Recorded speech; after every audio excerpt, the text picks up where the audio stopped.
Happy Tuesday, everybody. It is September 17th, 2024. Hi, Rodney. How you doing? I'm doing fantastic. How are you? I'm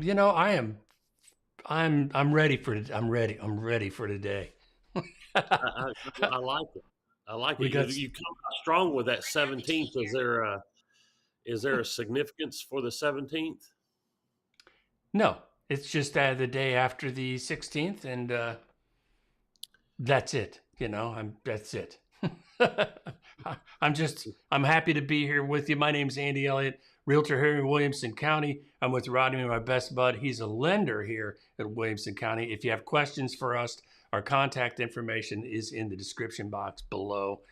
Now that that's out of the way, what's new with you, Rodney? Well, hey, we've got some exciting stuff coming up, I think, this week, do we not?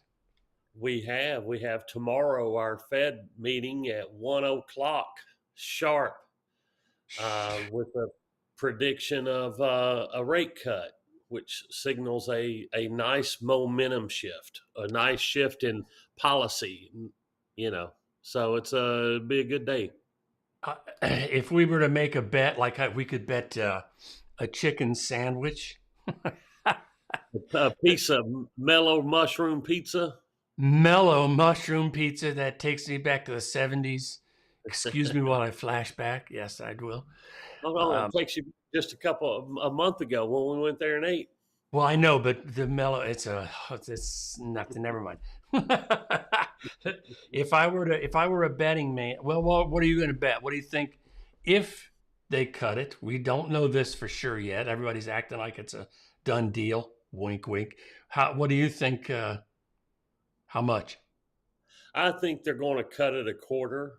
Mm-hmm. I think that's the standard, pretty much consensus projection. There was two big players, ex-Fed or Fed presidents. I believe one was out of Texas and one was out of New York, that both were calling for a half a point cut. Mm-hmm. Yeah. But outside of that, I think we're going to see just a quarter cut. I think there's like a 60% chance of a half a point cut, they say. But And you always talk about the markets building in the cuts that they expect to have happen. And if we look at, well, let's do this since we're getting ready to talk about what effect the Fed cut's going to have. Let's.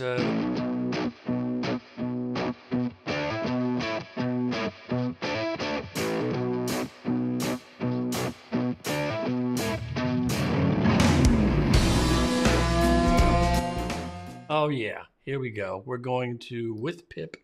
Pip. There you go. all right, Hi, looky here. Ange. We are here. Um, Here's our last. What is this? The three since June. What the rates have done. If you see, we've still continued a nice gain.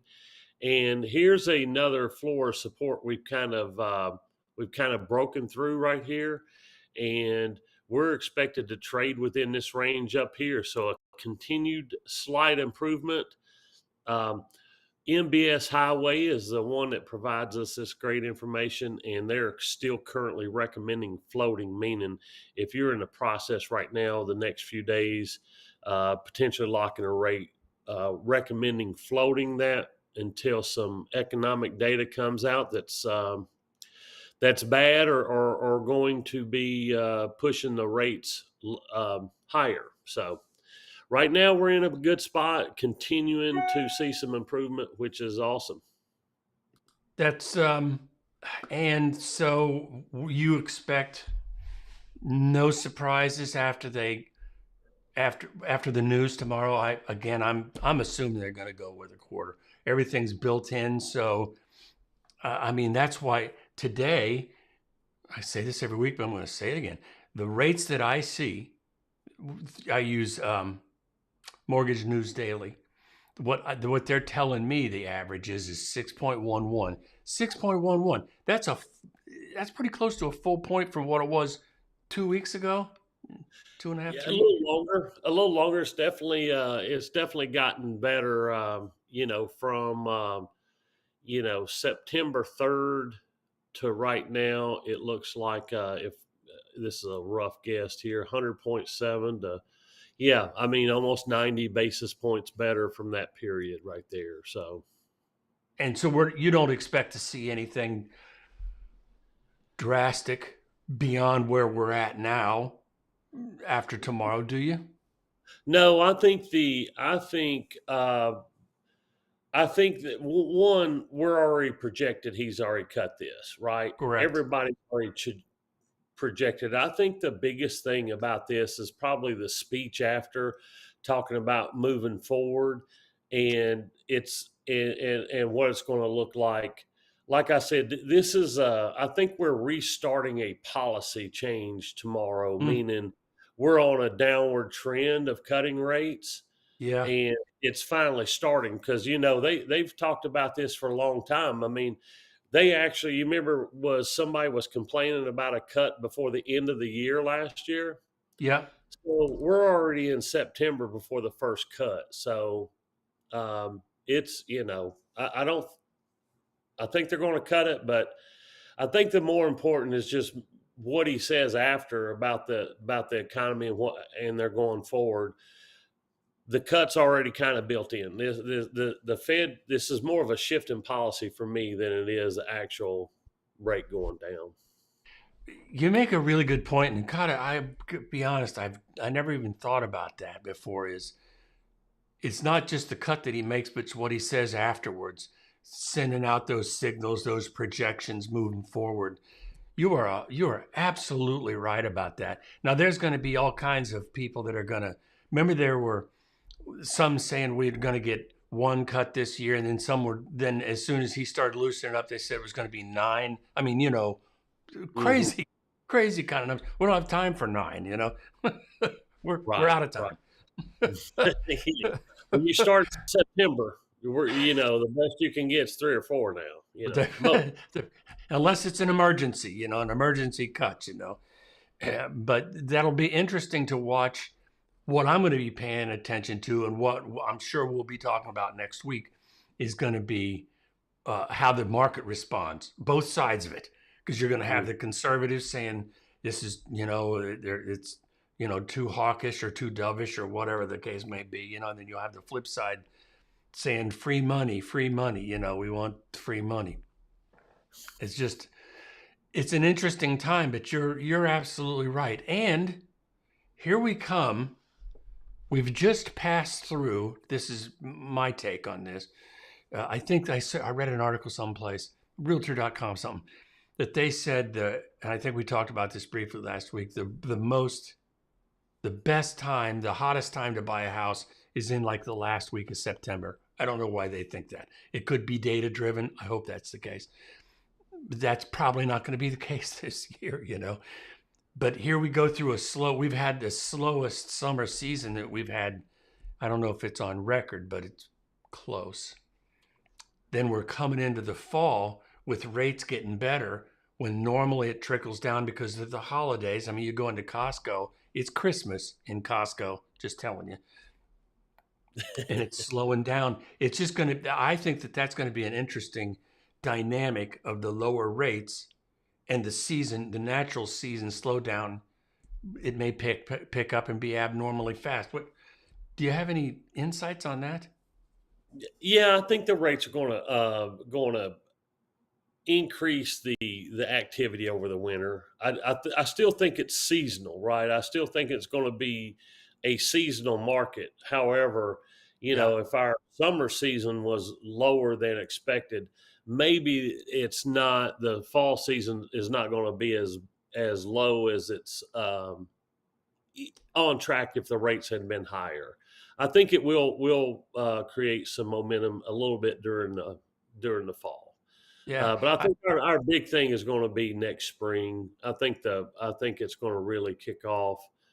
It's going to start the year off pretty decent. Looks like we're going to be in the hopefully low sixes, maybe even high fives. And I think that'll be I think the real estate market will, over even the slow areas, will pick up. So I couldn't agree with you more. And I think, this is the time of year, and I'm just, I've been doing this a while, and you get used to patterns, that after, 10 years or so, you start to see patterns. And one of the things that I've seen is there's two types of buyers and two types of sellers during the holiday season. And here's what they are. This is my take on this, and I think it would prove out to be true.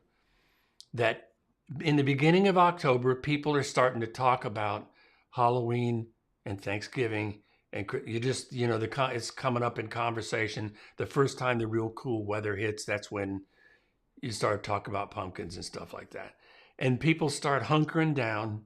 They just sort of start hunkering down. In the old days, that's when looky-loos would start to evaporate. They would start to go home, looky-loos, casual window shoppers. Well, with the new rules, and I can't wait to see what showing time numbers are, their looky-loos aren't allowed to do what they did. There's no more window shopping without getting a contract signed, or at least a touring agreement. And I bet that's gonna change the dynamics on this looky-loo thing. And I don't mean that in a derogatory way, but that's where it comes down into the holiday season. The two types are the casual seller. I'm going to see what the maximum I can get for my house is. And that's the person that will keep their house on the market. If it doesn't sell, they'll pull it off for the holidays and start again next spring. Then you got the second type of seller that's got to go, be it life change, relationship change, job change, whatever. They've got to sell. And those are the guys that are going to have showings through the holidays with every intention of selling. And I'm telling you, if you're a buyer and you're looking at a house that is still showing through the holidays, they're make an offer and negotiate because they're serious about selling. They got to go. And then when it comes to the buyer side, the casual stuff is just going to basically evaporate here, especially with these rule changes.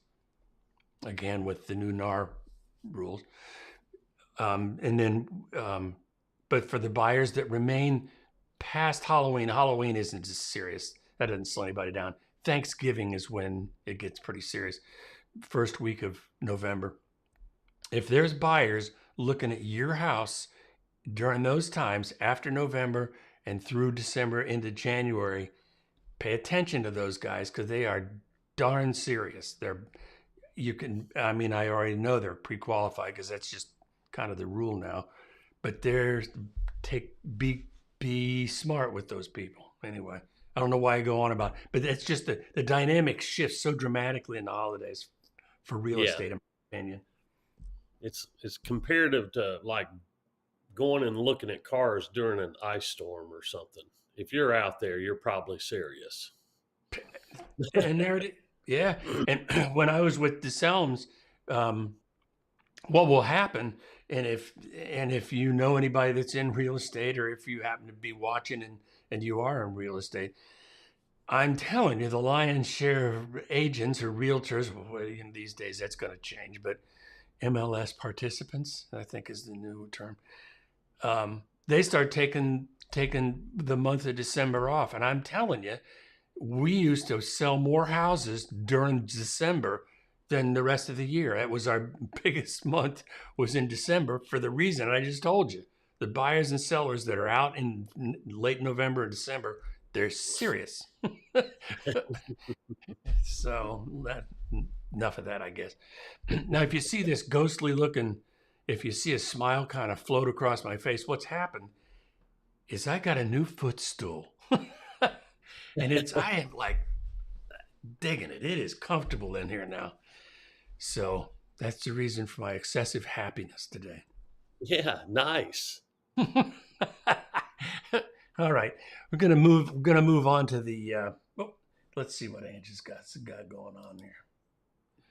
Best of winter, wait till spring. I really want to go, but I don't have to. Talk to your agent about that. Just depends. Chances are very, very good your house is going to be worth more next spring.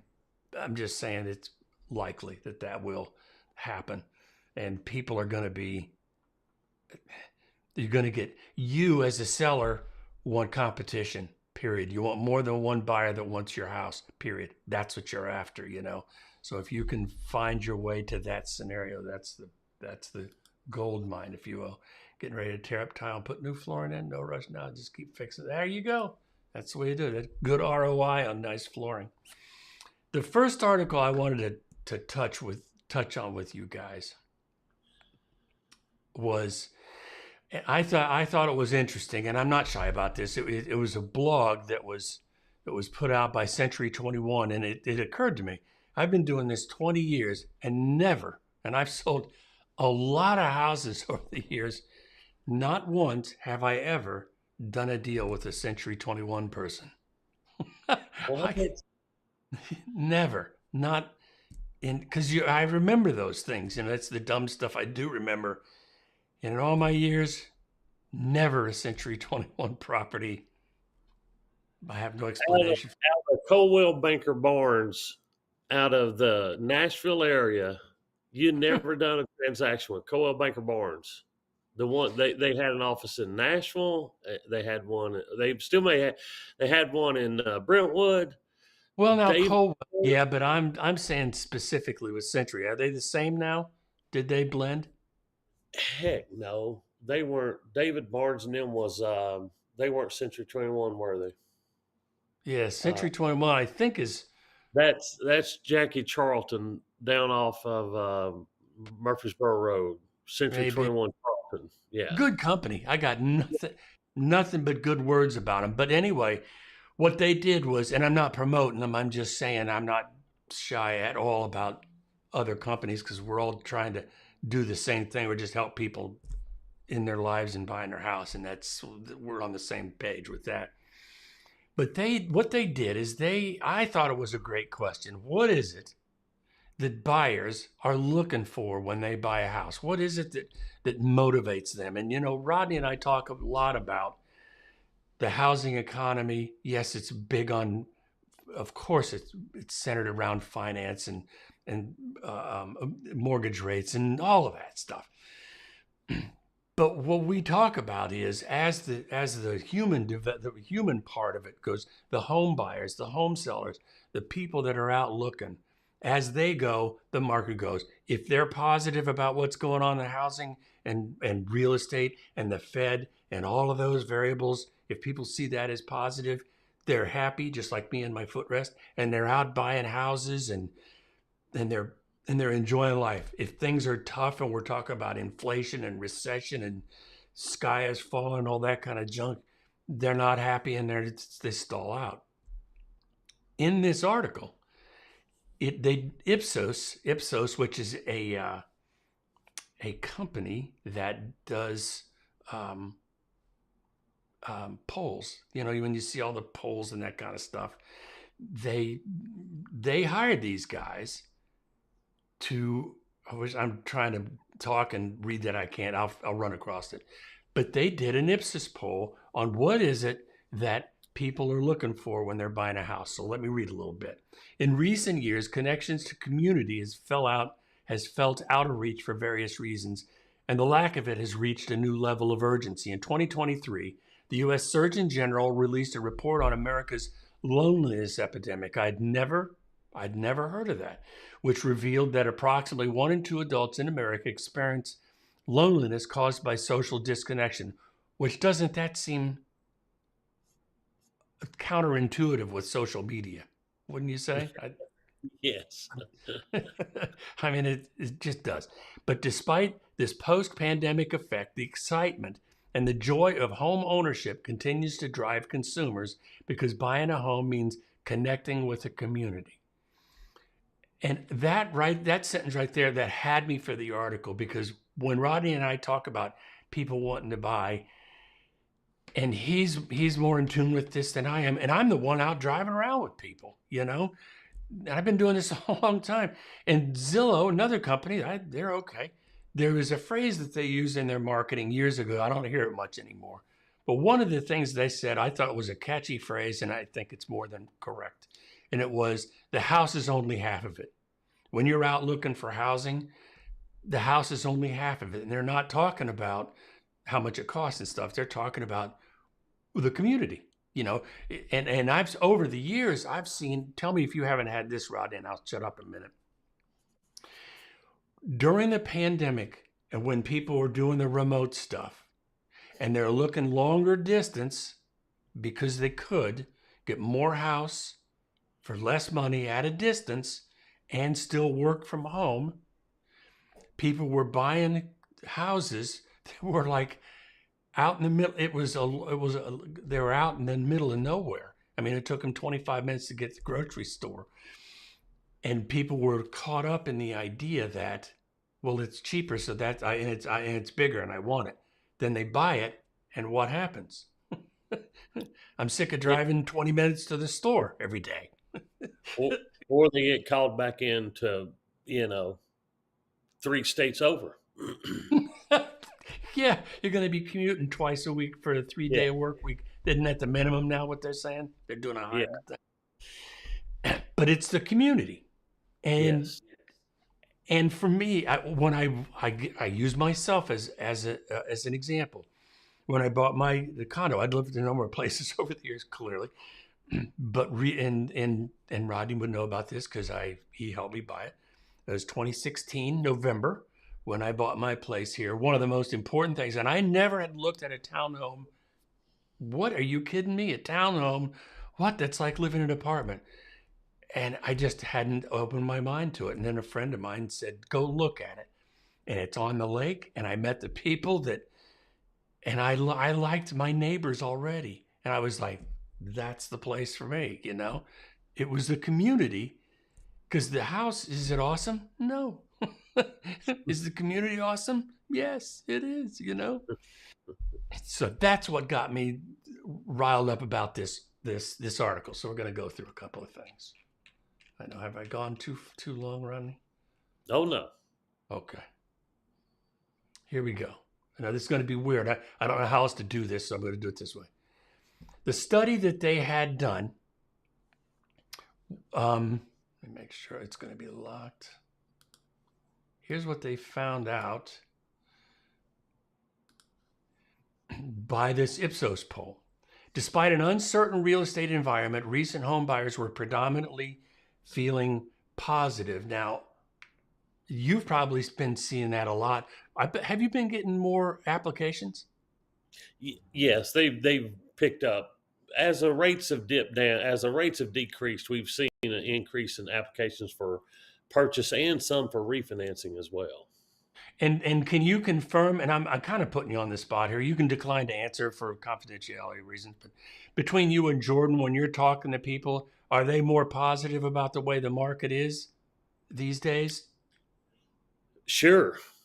I mean, it's coming off that 8%. It's I think people are definitely feeling better about where it's at.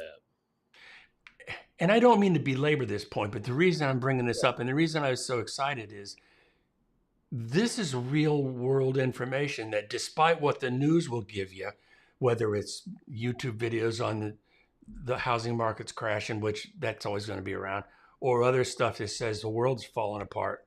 Here's the truth. Here's what people are actually saying. We're mostly positive. Recent home buyers, and they combined recent and intending.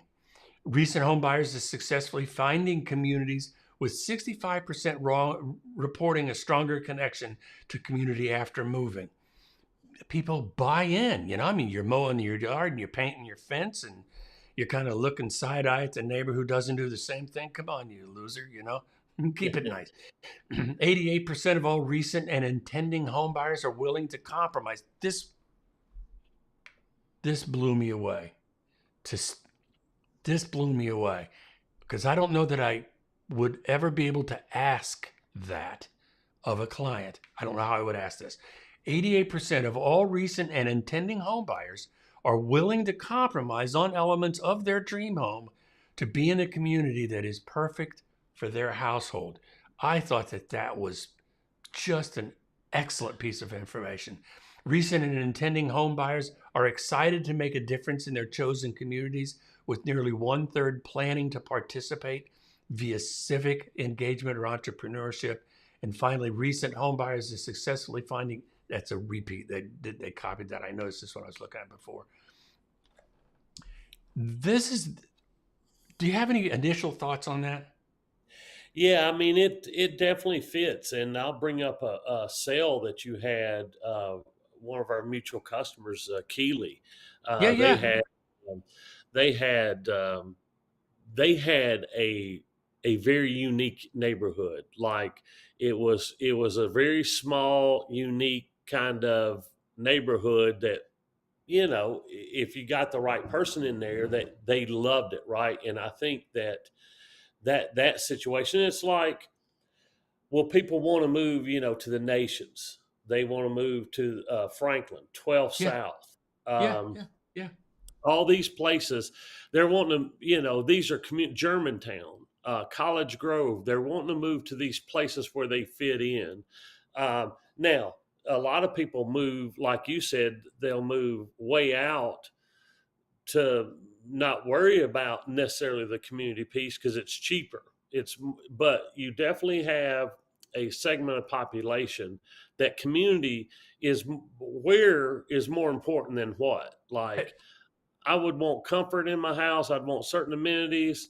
Um, as long as I'm in a certain area, county wise, like I don't have to be in, like, you consider Germantown, where in Nashville, where you can walk to a bunch of different breweries, a bunch of different themes, some of the sidewalks or your streets, kind of not the cobblestone, but the brick, how they done Yeah. those. So it's a different, so there are definitely people that want to live in an area versus want to live in a 3-story house or whatever. And that's a whole different as an industry professional, as a real estate agent. When I figured out, now I think that on some level, I surely know when I'm working with people that are looking for community. But to be honest, I was always sort of house centric first, and that's a failing on my part. I think that's the reason I like this article, is it expanded my view, my worldview of how this all works. I mean, because there's people, I've sold a number of properties to people over the years where, and I'm not judging. I mean, you like green, I like blue, whatever, But there's people that bought houses that I would have no interest in living in. I just, no thanks. I wouldn't do that. But for them, it was in a neighborhood that they just loved it, and they didn't know anybody. And I always tell people, when they're trying to move in from out of state, and we'll have lengthy discussions on the phone about what Franklin's like, what Brentwood's like, what Nolensville like, and then you go to Spring Hill. It's a different argument entirely, not good, bad, or indifferent. It's just different, right? And I said, until you get out here, feet on the ground, and soak in, sorry, 70s, soak in the vibe. How do you feel being in this location? I can't tell you anything about those areas that'll make any difference, because you may think statistically you want to be in Brentwood. And I've had people come in and they love the statistics, but they go, that's a little antiseptic for me. And I get it. Yeah. It's not Franklin. Franklin's a little more folksy, It just is. I just thought this is great. So the next one, here's the next one. And this breaks it down. This was pretty cool. Percent of home buyers who believe a connection to a local community is very important versus the general population. Intending home buyers, that's what they're looking for, 68%. Recent home buyers, same amount, 67%. Nationally represented, this was so cool. They did a good job. Nationally represented sample of adults. They didn't think it was, frankly, all that important until you actually do it. And then all of a sudden, it got important. I mean, that's a whole different kind of thing. You've just got a lot of the population that's going to have to buy where they can afford versus where they want, because a lot of people will be, it's not always your first house when you're telling me, hey, I want to live in the Nations, or I want to live 12 South or College Grove or Franklin. Like, you don't see a lot of first-time home buyers buying a historic home downtown Franklin.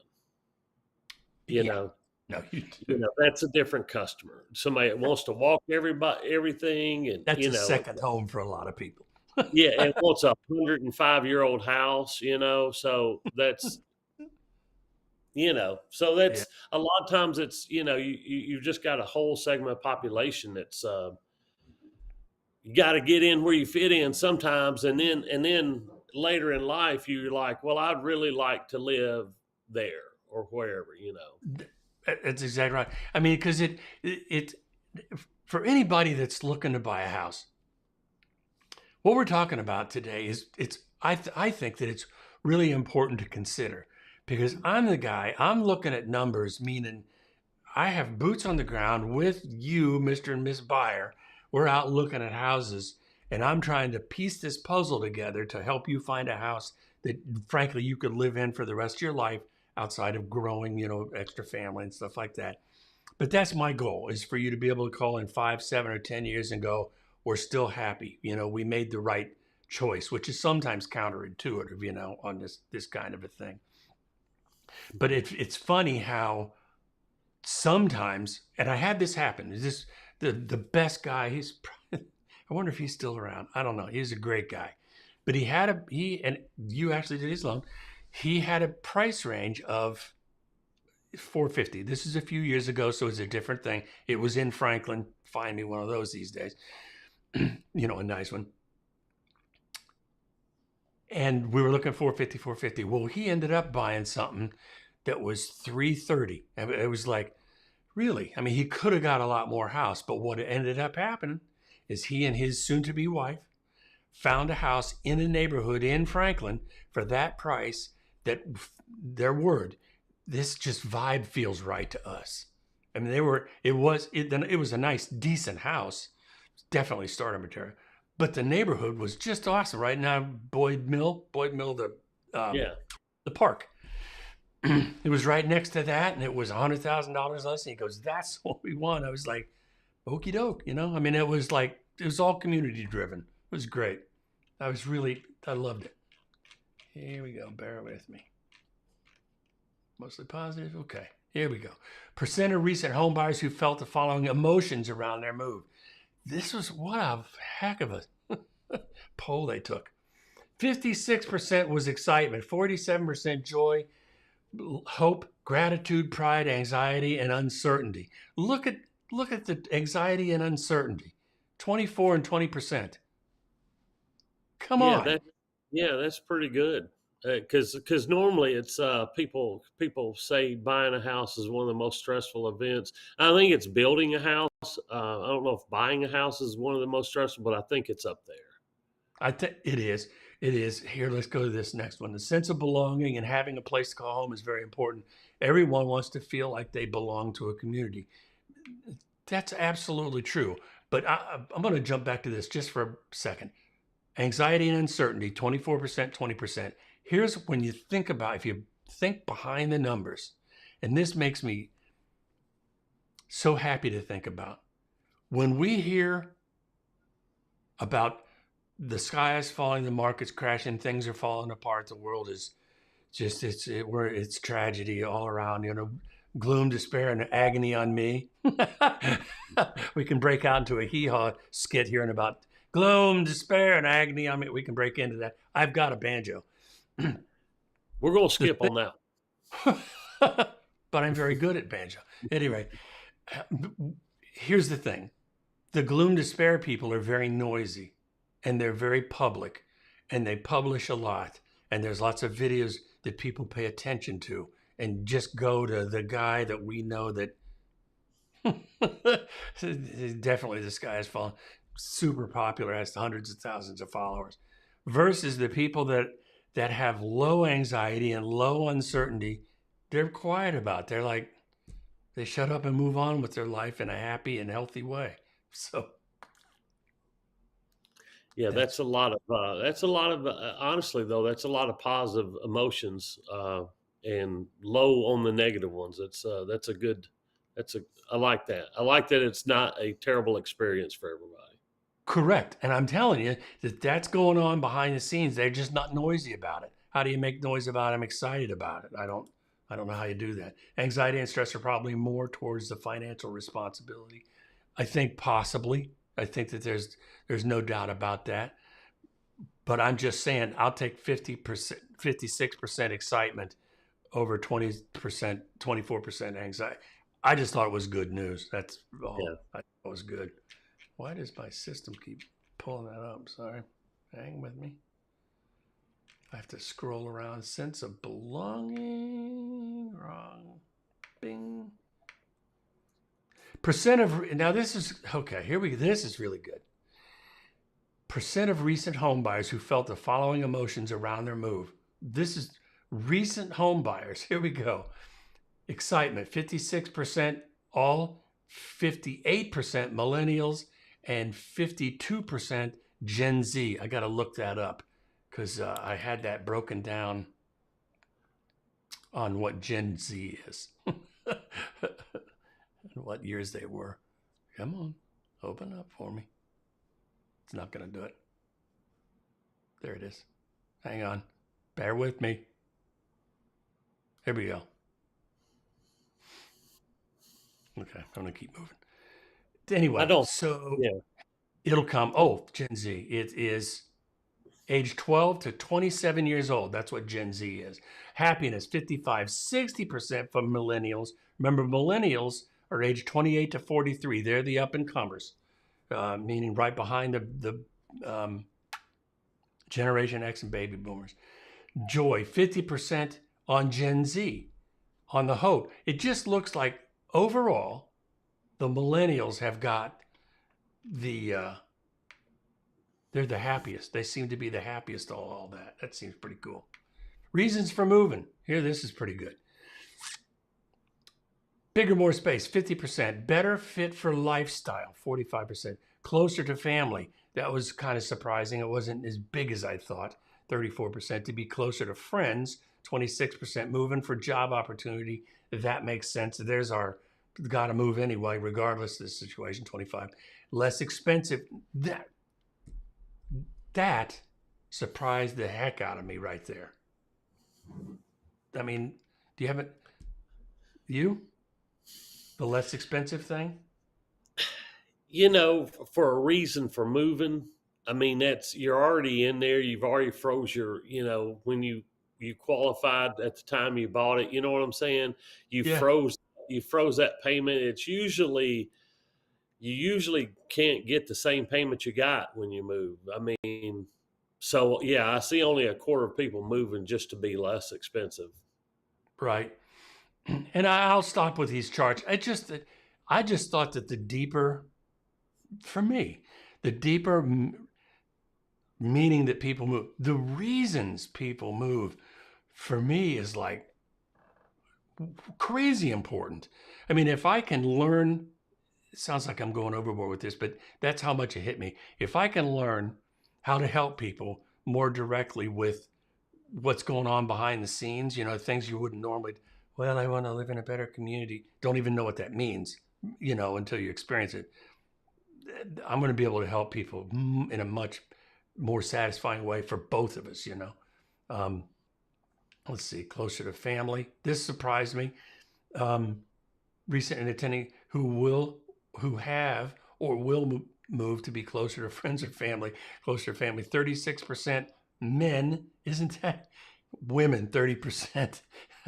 I don't want to be close to my. It looks like the ladies are like, no, we're fine. Because all of a sudden he's going to be going over there wanting to barbecue every other night, Recent intending home buyers who agree with the statement. I am willing to compromise on elements of my dream home for a home in a community that is perfect for my household. This blew me away. Recent intending households without children, 81%. Recent and intending with children, clearly 92%. All recent and intending home buyers, 88%. Here's what this reminds me of. Sometimes, and I didn't think about this till just now, Sometimes, and I'll bet you've talked to clients like this too, a physical house will check all of the boxes that a buyer talks about, all of them. Backyard, level, 2 stories, primary down, what garage, whatever. And they'll go, no, that's not it. And you want to go, what? This is on paper, this is exactly what you're looking for. That right there, that can answer a lot of the questions that they might have, and me too. You know, is that it, Rodney? I mean, Yeah, actually Saturday I was in seeing some beautiful houses that I was like, man, if I was to move, I'd love to move in something like this. They had some, I would like an outdoor area, um, which I don't have now. Uh, so yeah, I was seeing all these houses, but they're in Bowling Green, Kentucky, right? So yeah, I'm not in Bowling Green. So it's always, it comes back to that location is important. It's where it's at that makes a big difference. well, I'll finish this up. I've gone on too long about this. This is the first article about real estate that wasn't financially oriented or where it just didn't have any of that. But it was talking about how these human beings, and I don't want to sound too sloppy on this, but it was important to me that how these people feel, underneath. We used to, when I was with DeSalles, we learned a way that you can help find out how people feel by continually so they'll say, well, I want to be closer to family. Well, why do you want to be closer to family? When they answer that question, then you get them to answer the next question on, and then you get to the real reason, So I'll feel safe, or I'll feel, surrounded by love, or whatever the case is. That's what this helps with. I'm just going to read a couple of things and we'll move on. If you don't mind. You okay with that? Well, yeah. Today's home buyers, particularly millennials, are not just choosing communities they will enjoy living in, but communities where their families can thrive and where they can make a difference. Recent intending home buyers are open-minded and exclusive. I suppose I should probably do this. 90%, I know you can't read this, Ange, don't get mad at me. 90% do not consider political affiliation to be a barrier to building community with those around them. And 92% want to be in a community that embraces diversity. I thought that it was interesting how people just want to be a part of something bigger than themselves. I mean, that's it. In politics, I suppose that it can matter depending on how vitreous it gets, But anyway, that just opened up my whole, I just thought it was an interesting topic, that people want to live in a place where they can be part of something and contribute. And Yeah. there you go. I thought that's pretty good. Yeah, I mean, with all these, with your kid playing 4 different sports, being close, you got to be in the community that's doing that. I was actually talking to somebody last week that was having to drive a pretty good distance for an ice skating rink. So, Angie's chiming in. Yeah, my husband wants to live as close to our daughter as possible. Me, I could move up to an hour away. It's like dudes run on just raw emotion. It'll be fun. And the wife is going, are you sure? Oh man. All right. So let's I think we've covered what home buyers should know about the upcoming Fed meeting. Is there anything in there that we need to cover that we haven't? no, stay on course. That's the gist of that article. If you're in the middle of buying a house, stay in the middle of buying the house. I would not, the article basically says, and which I agree with, is don't stop and wait and see what's trying to happen. Continue your path of doing your due diligence. Yeah, and here's what the mortgage rates are looking like now. I didn't realize that the jumbo rates ran that close to 30-year. I guess they do run pretty close on that, but that's what we've got now, and you can expect that to go down. And then we've got this inflation that I think that we're gonna. How do you feel about recession these days? Well, I think I think we're going to be in one. The yield curve just became uninverted, right? Um, so it meant when the yield curve is inverted, it's like if you invest your money for 10 years, you should get a larger return than if you've invested for 2 years. So can we still have our cut predictions come I through? just, I was almost ready to burst out. Hi, Phil. How you doing, man? Wendy. Oh, the gang's all here. I love that. Can we still have our cut predictions come true? Sure. I need Probably Rodney not. to. Rodney needs to interpret. That's just the way it works around here. So I'm gonna touch on one thing, and we're actually close to being done.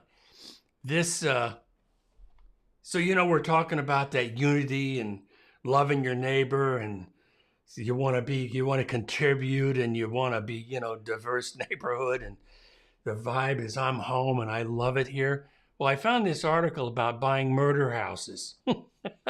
That if you're really looking to save money, find yourself a murder house. Seriously, you think I'm kidding? I'm not. Buying a murder house could save you, but if you can handle the terror. So, while some folks wouldn't dare to set foot on a property where a murder took place, others would be happy to call it their forever home and even pay a premium in the case of OJ. Yeah. Despite this home's grim history, yeah, there was. I think we can. I wonder if YouTube's gonna frown on this. As proof, look no further than Santa Clara, California, where a house was recently listed just months after it circulated that a Google engineer did something dastardly inside. Despite this home's grim history, it ended up selling for well over $2.1 million. Most murder homes, I probably shouldn't say that word, most crime homes, trying to YouTube, That I'm trying involved to, the murder. yeah, thanks, man. It's like, cut. However, tend to sit on the market and sell at a deep discount. So many jokes, so little time. Here's what. Okay, so we'll jump past all the real circumstances where Eric and Lyle Menendez. Remember that house ended up selling for 17 million. So the high profile stuff seems to go up in value. For your neighborhood, it didn't work out. Doesn't. According to the National Association of Realtor, crime homes fall under a malign category called stigmatized properties. Now so I immediately I've never had to deal with this ever. Never had.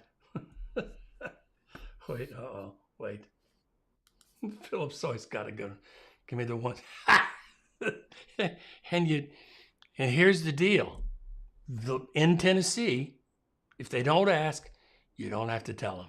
If they do, it's best to be honest, but it's not the law. You don't. I thought that was. Here's the deal. Yeah. What they're protecting against is the material defects of a house. If it's got a bad foundation, you need to know about that because that affects the dollar value of that house directly. But with a stigmatized property, it can be what we're talking about or any number of unsavory things. Because it happened there doesn't mean that the physical house value was diminished. Unless, of course, you put a big sign in the front yard saying, hey, this happened. Give me this, I'm crossing the line. The stigma can affect a property's value so significantly. I have no idea why I found this funny, so just forgive me, I don't know why. It's not funny. It's interesting. I have to be careful about that. The stigma can affect a property's value so significant that in many states, home sellers are required by law to disclose whether that's taken place in their house, similar to disclosing past flooding. But in Tennessee, I looked it up specifically, it's not. In states of Connecticut, it is. If you go to Connecticut, they have to tell you.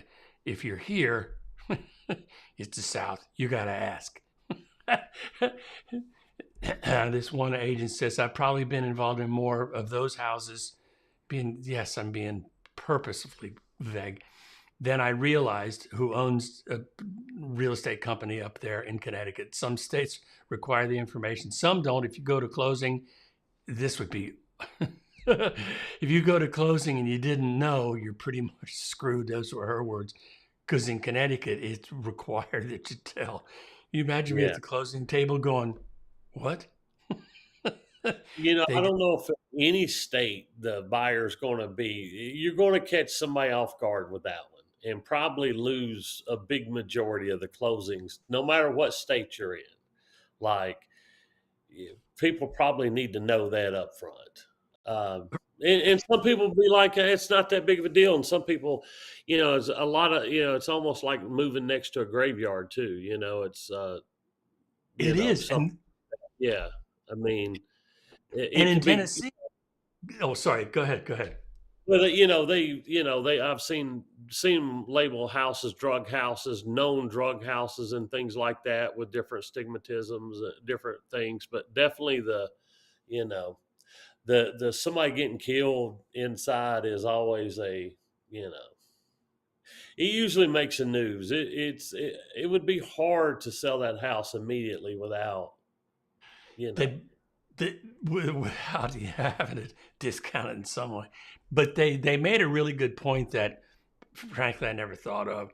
For the notorious ones, for the the big headline stuff, if you're buying a house that has a famous address, even if it's a decade old, there's going to be looky-loos and picture takers, and I mean, all kinds of weirdness in front of your. You'll be driving home with your groceries, and there'll be a group of people taking pictures of your house. What are you doing?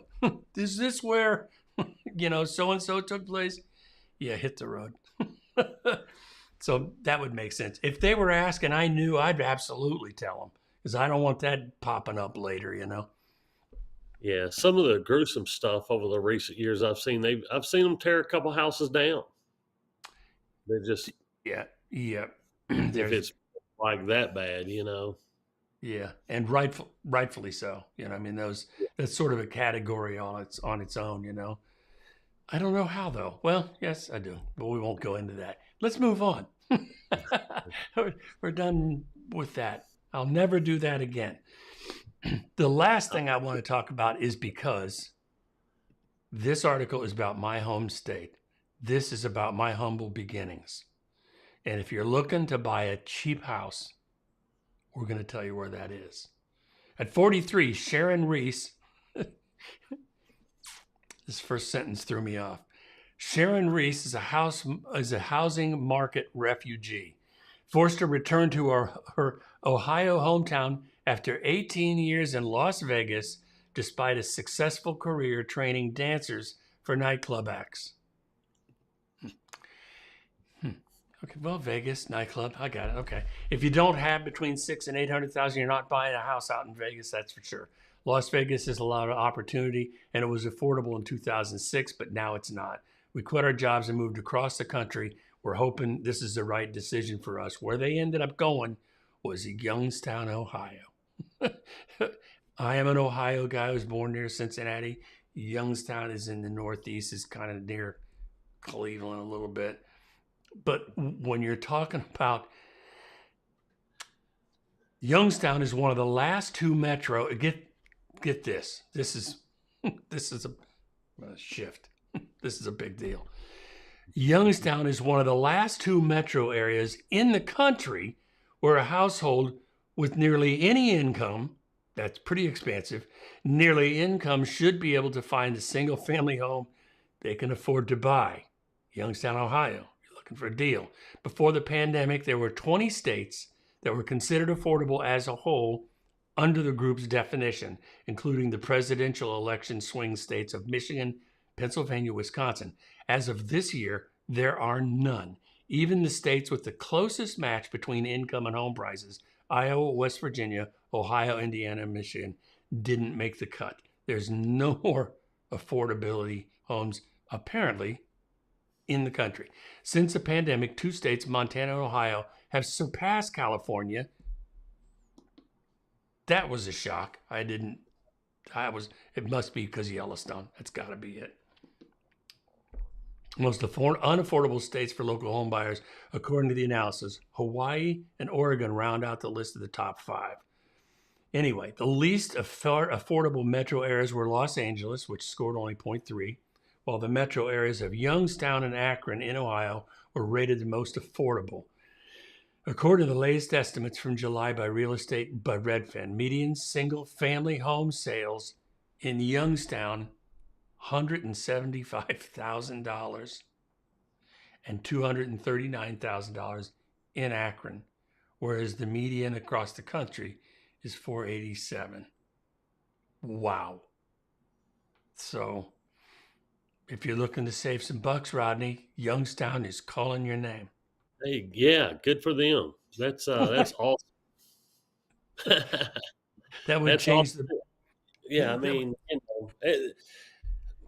it's just amazing that we don't have one state considered, I know it's a pretty strict level of affordability that they categorize. It's like a 0, 1, 2, or 3 or whatever, 1 or 2.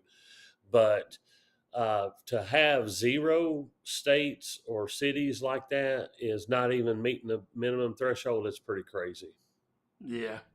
And these are not bad towns, I mean, Ohio is they're just little towns, and I will tell you that winter in Ohio I lived in northern Ohio for a while, right off Lake Erie. Winter's cold. That's nose hair freezing weather, So I just thought that was interesting, They're the last town. Yeah. The last remaining towns. The last remaining towns. Yeah, we're always the holdout. I always make fun about Ohio is a good place to be from, but it's a great place to grow up. Those, what do you call it? What you call salt of the earth people that are genuine. I mean, they're down to earth. They'd help you. That if you're sick, they'll give you soup. If you're celebrating, they'll bring a cake. It's those kind of people. So, what a fun day! I really got off on that report too much. Any final thoughts, Rodney? Any? Wait. Okay, I have to clear this one up for me, Rodney. Pet fence included? Well, I'm assuming that's for his rental, for his rental purchase for the murder house. Actually, Philip, you get the pet too. In these yeah, because it seems to be on its own. If you feed it, you get to keep the pet. Yeah. What fun. So what are we gonna talk about what the Fed does tomorrow, next week, you think? I believe we will. I believe it's going to be a consensus that a consensus. A new policy, a new shift in policy. We're on a declining rate environment. I tell you, I don't care how you slice it. I don't know what that means. It just, things are getting better. Things just seem to be getting better in real estate. I mean, things are coming around. I'm glad to see fall come. It's going to be an interesting fall and spring. Spring's going to be nuts. That's going to be crazy. So I haven't got anything else. Rodney, that was fun today. Sorry, I'm not sorry. That was fun for me. Yeah, Angie, thank you for being here. Philip, Wendy, you guys, see you next week. Thank you. Bye-bye.